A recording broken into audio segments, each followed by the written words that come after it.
आत्मा नमस्ते। आप सभी का मेरे YouTube चैनल शुद्धि हीलिंग सेंटर में एक बार फिर से स्वागत है। जैसे कि हमने अपनी कुछ लास्ट वीडियोस में देखा कि अलग अलग बीमारियों के क्या क्या पॉसिबल फिजिकल, मेंटल, इमोशनल और स्पिरिचुअल कॉजेज हैं, तो उसी सीरीज़ को आगे कंटिन्यू करते हुए जो हमारा आज का टॉपिक है दैट इज़ मायोपिया। मायोपिया को हिंदी में निकट दृष्टि या फिर दूर दृष्टि का दोष भी कहा जाता है। जैसे दूर दृष्टि के दोष से ही आप समझ जाएंगे कि इसका क्या होता है इसके अंदर, कि बेसिकली आपको जो दूर की चीज़ें हैं वो ब्लर दिखाई देनी शुरू हो जाती हैं। पास की चीज़ें जैसे आप बुक पढ़ेंगे तो आपको कोई इशू नहीं होगा, लेकिन जब आप दूर की चीज़ देखेंगे, जैसे कोई सिग्नल देखना है ड्राइव करते वक्त, तो आपको वो देखने में प्रॉब्लम आएगी। वहाँ पर आपको स्पेक्स का सहारा लेना पड़ता है। इसके अंदर साइंटिफिकली अगर समझें कि होता क्या है, तो बेसिकली आपकी आई बॉल का साइज़ बढ़ जाता है, जिसकी वजह से जो इमेज आपके रेटिना के ऊपर बननी चाहिए वो रेटिना से थोड़ी आगे बनती है, इसीलिए आपको दूर की चीज़ें थोड़ी ब्लर दिखाई देती हैं।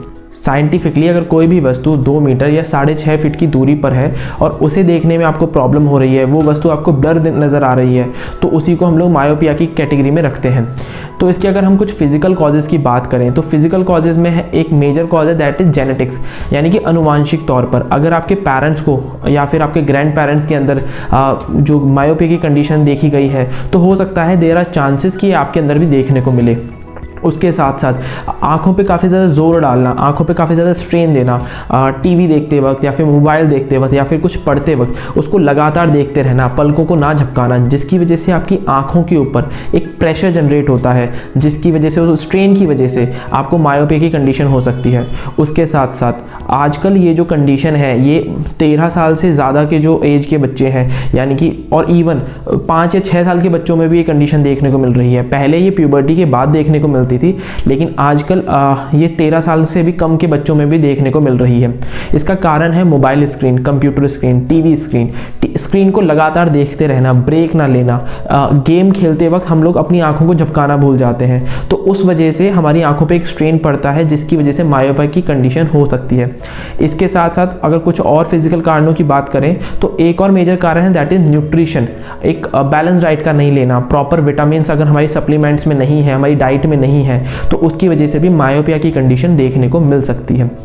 तो ये इसके कुछ फिजिकल कॉजेज़ हैं। वहीं इसके अगर हम लोग इमोशनल कॉजेज़ की बात करें तो इमोशनल कॉजेज़ में सबसे मेजर कॉज है fear to change, fear of future, यानी कि जब आपको अपनी फ्यूचर के बारे में टेंशन होती है कि फ्यूचर में क्या होगा मेरे साथ। अगर जैसे आज आप बैठ के सोच रहे हैं कि आज से 5 साल बाद मेरे साथ क्या होने वाला है, हुआ नहीं है, that is just merely N imagination. आप उस इमेजिनेशन को ही बार बार सोच कर अपने आप को परेशान कर रहे हैं, डर रहे हैं। उस डर की वजह से उसका फिजिकल मैनिफेस्टेशन ये होगा कि आपके अंदर मायोपिया की कंडीशन देखने को मिल सकती है। उसके साथ साथ जब आप लोगों से काफ़ी ज़्यादा डरते हैं, जब लोगों के परसेप्शन से डरते हैं, आपको लगता है मेरा परसेप्शन तो ठीक है, मुझे कोई दूसरा परसेप्शन ना दे, मुझे कोई दूसरा कोई कुछ कहे ना, आप दूसरों से परसेप्शन से कंसर्न रहते हैं कि आपके बारे में कोई दूसरा आपके लिए राय ना रखे, that is fear of judgement. अगर आपको ये भी है तो आपके अंदर मायोपिया की कंडीशन देखी जा सकती है। या फिर आप यूँ भी कह सकते हैं कि जिन भी लोगों के अंदर मायोपिया की कंडीशन देखने को मिलती है उनके अंदर ये सारे इमोशनल लेवल पर कॉजेज़ होते हैं। इसके साथ साथ जैसा कि मैंने आपको बताया कि मायोपिया की जो कंडीशन है वो मेजरली 13 साल से के ज़्यादा की उम्र के बच्चों में देखने को मिलती है, यानी कि प्यूबर्टी के टाइम पे ये कंडीशन सबसे ज़्यादा होती है।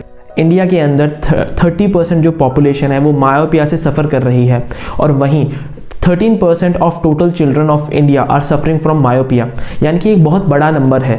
तो अगर प्यूबर्टी के अंदर ऐसा क्या होता है कि बच्चों के अंदर मायोपिया की कंडीशन देखने को मिलती है, तो इमोशनल लेवल पर क्या हो रहा होता है कि उनके अंदर एक डर होता है कि मेरा बचपन खत्म हो रहा है, अडल्टहुड आ रहा है, तो refusal to change, fear of future, fear of change, ये कंडीशन वहाँ पे देखने को मिलती है। इसलिए प्यूबर्टी के टाइम पे सबसे ज़्यादा मायोपिया के केसेस आपको देखने को मिलेंगे। उसके साथ साथ इसकी कुछ मेंटल कॉजेज़ की बात करें तो मेंटल लेवल पे क्या है कि यहाँ पर एक चीज़ होती है कि आपने दूसरों का परसेप्शन डिस्टॉर्ट किया है, आपने दूसरों के परसेप्शन को चेंज करने की कोशिश करी है। कैसी किया है? आपने कभी ना कभी अपने आप से झूठ बोला है, आपने कभी ना कभी किसी और से झूठ बोला है, और किसी और से अपने पेरेंट्स से झूठ बोला है। तो आप कभी भी बैठें और ये सोचें कि ये मायोपिया की जो कंडीशन है, ये आपको स्पेक्स कब लगे। मान लेते हैं कि आपको आज आप 25-26 साल के हैं और आपको स्पेक्स लगे 15 साल की उम्र में, तो आप बैठें और सोचें कि जिस वक्त आपको स्पेक्स लगे थे उस टाइम पर आप क्या सोच रहे थे, आपके घर में क्या कंडीशंस चल रही थी इमोशनल लेवल पर, आपके पेरेंट्स के साथ क्या कुछ फाइट हो रही थी, क्या आपके डिसएग्रीमेंट थे चीज़ों को लेकर, आपका ओपिनियन अलग था, आपके फ्रेंड्स एंड फैमिली का ओपिनियन अलग था चीज़ों को लेकर, आपको जो फ्रीडम चाहिए थी हमेशा अपनी लाइफ में, क्या वो मिली? अगर नहीं मिली तो वहाँ पे एक अंदर से गुस्सा आया कि मेरे साथ ही ऐसा क्यों है, कि मेरे सारे फ्रेंड तो खेलने जा सकते हैं, मैं क्यों नहीं जा सकता।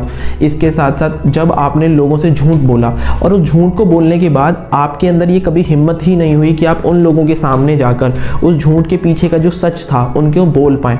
तो जब ये कंडीशन होती है कि जब आप दूसरों का परसेप्शन मेंटल लेवल पर डिस्टॉर्ट करते हैं, जब दूसरों का परसेप्शन आप ब्लर करने की कोशिश करते हैं, तो उसका फिजिकल मैनिफेस्टेशन ये होता है कि आपके आई साइट जो है वहाँ पर एक ब्लरनेस आपको देखने को मिलेगी, आपको मायोपिया की कंडीशन, हाइपर मायोपिया की कंडीशन देखने को मिलेगी। तो ये यहाँ पर एक बहुत बड़ी रिक्वायरमेंट है कि आप बैठें, अपने साथ बैठें, एक नोटबुक लें, उसके अंदर राइट डाउन करना शुरू करें कि कितनी बार आपने लाइफ में झूठ बोला है, किन किन लोगों से झूठ बोला है, किस लेवल का झूठ बोला है, क्या आपने उनका परसेप्शन चेंज करने की कोशिश करी अपने झूठ के साथ। उन बातों को लिखें। अब आपके अंदर इतना करेज शायद आज भी ना हो कि आप उनको जाकर ये सारी बातें बोल सकें, तो यहाँ पर आपको स्पिरिचुअल लेवल पर कुछ चीज़ें काम आएंगी।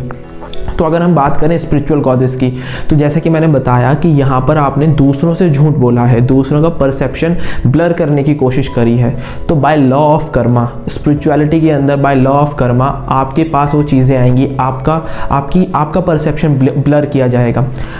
परसेप्शन स्पिरिचुअल लेवल पे ब्लर होगा तो उसका मैनिफेस्टेशन फिजिकल ये होगा कि आपको चीज़ें ब्लरी दिखाई देंगी। आप जब ड्राइव कर रहे होंगे आपको सिग्नल्स ब्लर दिखाई देंगे, तो इसका फिजिकल मैनिफेस्टेशन है, क्योंकि आपने लोगों का परसेप्शन जो है वो ब्लर करने की कोशिश करी है।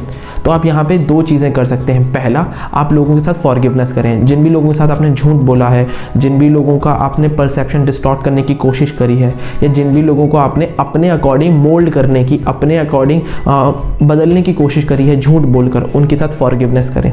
तो जब आप फॉरगिवनेस करेंगे, जो भी एक नेगेटिव लिंक आपके बीच में क्रिएट हुआ है वो कट डाउन होना शुरू होगा। एंड जैसे जैसे वो कट डाउन होना शुरू होगा, विद इन 90 डेज के टाइम के अंदर आप देख सकते हैं कि आपकी जो विज़न है उसके अंदर काफ़ी ट्रिमेंडस चेंजेस आने शुरू हो जाएंगे। आपकी मायोपिया की कंडीशन रिवर्स होने लगेगी। तो आप 90 डेज तक लगातार फॉरगिवनेस करके देखें, आपको यहाँ पे उसके रिजल्ट दिखने शुरू हो जाएंगे। इसके साथ साथ आप मेडिटेशन करें, आप प्लैनेटरी पीस मेडिटेशन करें।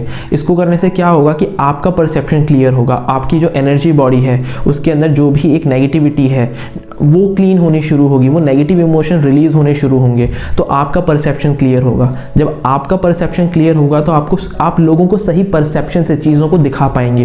तो आप यहाँ पे फॉरगिवनेस कर सकते हैं और मेडिटेशन कर सकते हैं, that is planetary peace meditation. इसके साथ साथ बाकी बीमारियाँ कौन कौन सी हैं, उनके क्या क्या फिजिकल, मेंटल और इमोशनल कॉजेज़ हैं, उससे रिलेटेड वीडियोज़ भी आपको नीचे मिल जाएंगे, आप उन्हें भी जाकर देख सकते हैं। इसके अलावा अगर आपके नोन में या आपको मायोपिया की कंडीशन है तो आप एनर्जी हीलिंग के सेशंस ले सकते हैं। और अगर आपके किसी नोन के अंदर मायोपिया की कंडीशन है तो आप एनर्जी हीलिंग के कोर्सेज सीख कर, उनके लिए हीलिंग्स कर एनर्जी हीलिंग्स के थ्रू उनकी मायोपिया की कंडीशन के ऊपर काम करके उनकी इस कंडीशन को रिवर्स करने में उनकी हेल्प कर सकते हैं।